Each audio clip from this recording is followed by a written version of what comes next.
இந்த வசனங்கள் நமக்குள்ளே கிரியை செய்து கொண்டிருக்கிறது. தினம் தினம் ஒரு லோக சத்தியத்தை பேசிக் கொண்டிருக்கிறோம். இன்றைக்கு ஒரு வசனத்தை பார்க்கலாம். யோபின் புஸ்தகத்தில் 1வது அதிகாரம் 10வது வசனம் இப்படி சொல்கிறது: நீர் அவனையும் அவன் வீட்டையும் அவனுக்கு உண்டான எல்லாவற்றையும் சுற்றி வேலி அடைக்கவில்லையோ? நீர் அவனையும் அவன் வீட்டையும் அவனுக்கு உண்டான எல்லாவற்றையும் சுற்றி வேலி அடைக்கவில்லையோ என்று பார்க்கிறோம். இந்த வார்த்தை கர்த்தருக்கும் சாத்தானுக்கும் இடையே நடக்கின்ற ஒரு உரையாடல். ஊர் தேசத்திலே யோபு என்று பெயர் கொண்ட ஒரு மனுஷன் இருக்கிறான்.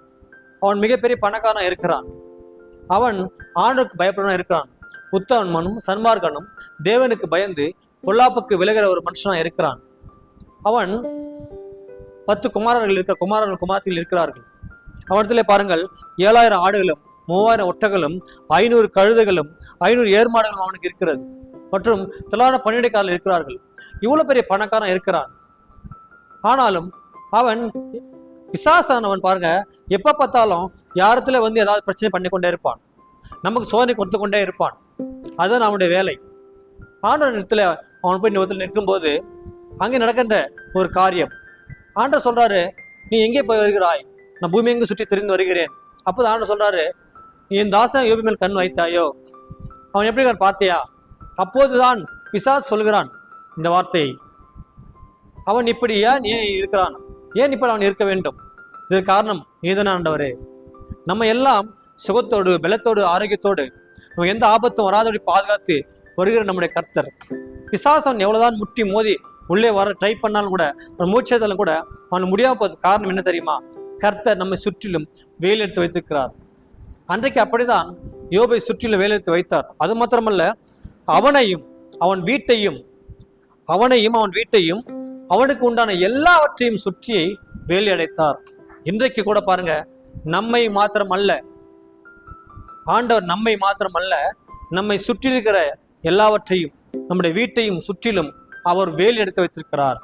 நமக்கு எவ்வளவு பெரிய பிரச்சனை வந்தாலும், எவ்வளவு ஆபத்துகள் வந்தாலும், அது மனுஷன் மாத்திரமல்ல, பிசாசான் கிரியைகள் மாத்திரமல்ல, யார் வந்தாலும், எப்படிப்பட்ட பிரச்சனை வந்தாலும் அதை அவர் உள்ளே வராதபடி ஒரு பாதை பொழைத்துள்ள கர்த்தர் நம்ம வைத்திருக்கிறார். ஆகையால் பொல்லாப்பு நமக்கு நேடாது, வாதைவன் கூடத்தை அணுகாது என்று சங்கத்தில் பார்க்கிறோம். எந்த பொல்லாப்பு நம்ம நேடாதபடி, வாதைவன் கூடத்தை அணுகாதபடி பாதுகாக்கிற ஒரு கர்த்தர் நம்முடைய ஆண்டவராக இயேசு கிறிஸ்து. ஆண்டவர் பாருங்க, கர்த்தர் சொல்றாரு இங்க, நீ என் தாசனாகிய யோபி மேல் கண் வைத்தாயோ? அவன் எப்படிப்பட்டவன் தெரியுமா?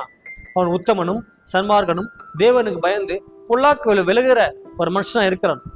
இப்படிப்பட்ட ஆண்டவருக்கு பயப்படுகிற உத்தமா இருக்கிற அந்த மனுஷனுக்கு ஏன் பிரச்சனை வர வேண்டும்? பிசாசன் இதான் பார்த்து கொண்டிருக்கிறான்.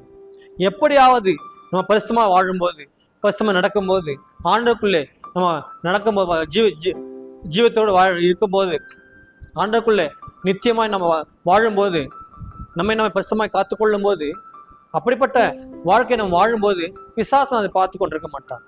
எப்படியாவது வந்து அதை கெடுத்து போடும்படியாக, அந்த பரிசுத்தை அழிக்கும்படியாக, நம்ம ஆண்டவரை உறுதியாக இருக்கும்போது அதை கெடுத்து போடும்படியாக, விசுவாசத்தை உறுதியாக இருக்கும்போது அவிசுவாசத்தை கொடுத்து நம்மை கெடுத்து போடும்படியாக, இதான் பிசாசன் செய்து கொண்டே இருக்கிறான். எப்படியாவது நம்மை வந்து, நமக்குள்ளே வந்து, நம்ம சரீரத்துக்குள்ளே வந்து, நம்ம மனதில் வந்து, நம்மளோட வீட்டுக்குள்ளே வந்து ஏதாவது சண்டை விடணும், வீட்டுக்குள்ள வந்து ஏதாவது பிரச்சனை பண்ணி விடுவான். கணவனுக்குள்ளே பிரச்சனை பண்ணி விடுவான், பிள்ளைகளுக்குள்ளே பிரச்சனை பண்ணி விடுவான், ஏதாவது குழப்பத்தை உண்டு பண்ணி விடுவான், அல்லது ஏதாவது தேவைகளை அவன் கொடுத்து விடுவான். ஏதாவது நமக்குள்ள தேவை இருக்கும் இல்லையா, அதை அவன் ஏற்படுத்தி விடுவான். இப்படி ஏதாவது அவன் செய்துவதுதான் அவனுடைய வேலையா இருக்கிறது. ஆனாலும் இதையெல்லாம் செய்யக்கூடாதபடி, இதையெல்லாம் வராதபடி, பிசாசான நம்ம நெருக்காதபடி ஆண்டவர் நம்ம சுற்றிலும் ஒரு வேலை எடுத்து வைத்திருக்கிறார். நீ பயப்படாதே, நான் உன்னுடனே இருக்கிறேன், திகையாதே, நான் உன் தேவன், என் நீதி வழக்கத்தால் உன்னை தாங்குவேன் என்று நம்முடைய ஆண்டவர் சொல்லியிருக்கிறார். அப்படிதான் ஒவ்வொரு நாளும் தாங்கி வந்து கொண்டு இருக்கிறார். உன் பக்கத்தில் 1000 பேரும் உன் வலதுபத்தில் 14 விதத்தில் அது உன்னை அணுகாது என்று சொல்லுகிறார். ஏன் தெரியுமா? யார் வந்தாலும் எது வந்தாலும் உன்னை அணுகாதபடி ஒரு வேலி எடுத்து வைத்திருக்கிற நம்முடைய ஆண்டவர். என்ன நடந்தாலும் சோர்ந்து போகாம நம்ம இருக்கிறோம்னா, ஏன் நம்ம அப்படி இருக்கிறோம்னா, ஆண்டவர் நம்ம சுற்றிலும் ஒரு வேலி எடுத்து வைத்திருக்கிறார். இதோ உன்னை தொடுகிறவன் என் கண்ணின் மணியை தொடுகிறான் என்று கர்த்தர் சொல்கிறார். நம்ம யாராவது நம்ம மேல கை வைக்க நினைத்தா, நம்மை அடிக்க நினைத்தா, நம்மை துன்பத்தோடு நினைத்தா, அவருடைய கண்ணின் மணியை தொடுவதற்கு சமம். எவ்வளோ ஒரு ஆண்டவர் பார்த்தீங்களா? ஏனெனில் அவர் நம்மேல் மனதுருகிற ஒரு கர்த்தர், நம்ம இறக்கமுடைய ஒரு கர்த்தர், ஒரு வேலி அடைத்து வைத்துக்கிற நம்முடைய ஆண்டவர். யாரும் உள்ளே நுழையாதபடி. இன்றைக்கு சரி பாருங்க, எல்லா வீட்டிலும் ஒரு காம்பவுண்ட் போட்டிருப்பாங்க, ஒரு கம்பெனியில் காம்பவுண்ட் போட்டிருப்பாங்க, அதற்கு ஒரு போட்டு கேட்டு போட்டு ஒரு லாக் போட்டு வச்சிருப்பாங்க, ஏனெனில் யாரும் உள்ள நுழையக்கூடாதபடி. இப்போ சிசிடிவி கேமராவில் வச்சிருக்காங்க, யார் வந்தாலும் அதை காட்டி கொடுத்து விடும் என்று. ஆனாலும் அதெல்லாம் மனிதர்களை வைத்தது, மனிதர்கள் ஈஸியாக உள்ள நுழைந்து விடலாம். ஆனாலும் ஆண்டவர் வைத்திருக்கிற வேலையில யாரும் உள்ளே வர முடியாது. கண்களுக்கு தெரியாம புறப்படாமல் இருக்க அந்த பிசாசு கூட பாருங்க உள்ளே வராதபடி ஆண்டவர் ஒரு வேலை எடுத்து வைத்திருக்கிறார். அப்படிதான் வேலை எடுத்து வைத்தார். இந்த யோபை அவனையும் அவன் வீட்டையும் அவனுடைய குடும்பத்தையும் அவன் சுற்றி எல்லாத்தையுமே அவன் ஒரு வேலை எடுத்து வைத்திருக்கிறார். அதனால தான் அவன் அந்த தேசத்திலே பெரிய மனுஷனா இருந்தான், பெரிய பணக்காரனா இருந்தான். ஏன் தெரியுமா? ஆண்டவர் ஒரு வேலை எடுத்து வைத்தார்.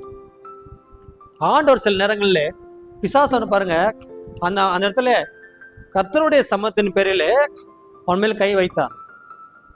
அவன் எல்லாத்தையும் இழந்து போனான், எல்லா காரியங்களும் இழந்து போனான், எல்லா சொத்துக்களும் இழந்து போனான். சரி முழுவதுமாக வியாதி வந்தது. ஏன் தெரியுமா? சில நேரங்களிலே கர்த்தர் பிசாசை கொண்டு நம்மை சிறிது சோதிப்பார். ஆனாலும் பாருங்க, இதோ உன்னை கைவிட்டேன், ஆனாலும் நொடிப்போது கைவிட்டேன், ஆனால் உருக்கமாக இருக்க உன்னை சேர்த்துக்கொள்வேன் என்று ஆண்டு சொல்லுகிறார். நொடிப்போது தான் நம்மை கைவிடுவார். அது நீங்கள் கலங்காமல் இருங்க, பயப்படாமல் இருங்க. யோபுக்கு அப்படிப்பட்ட சோதனை தான் வந்தது, பிசாசு மூலம் சோதனை அப்படி தான் வந்தது. ஆனாலும் அதுதான் அவன் விடுபட்டான். அவன் ஆண்டு உறுதியாக இருந்ததுனாலே கர்த்தர் எல்லாவற்றையும் மாற்றினார், அவன் சிறையிருப்பை மாற்றினார், ரெண்டு ஆசிரியர் கர்த்தர் கொடுத்தார். பிசாசான சில நேரங்களில் நம்முடைய ஆண்டவர் வைத்திருக்கிற அந்த கட்டுகளிலிருந்து பிசாசின் கட்டுகளிலிருந்து நம்மை விடுக்கும்படியாக தான் இந்த உலகம் இறங்கி வந்தார். நம்ம எல்லாம் ஒரு வேலி எடுத்து வைத்திருக்கிறார். இன்றைக்கு உங்களையும் அப்படிப்பட்ட ஒரு வேலி தான் கர்த்தர் அழைத்து வைத்திருக்கிறார். விசுவாசத்தோடு இருங்க, உண்மைக்கோடு இருங்க. இந்த 10 நாளில் கர்த்தர் உங்களையும் அப்படிப்பட்ட ஒரு ஆசை கொடுப்ப வல்லமையாக இருக்கிற. நம்ம செபிக்கலாமா?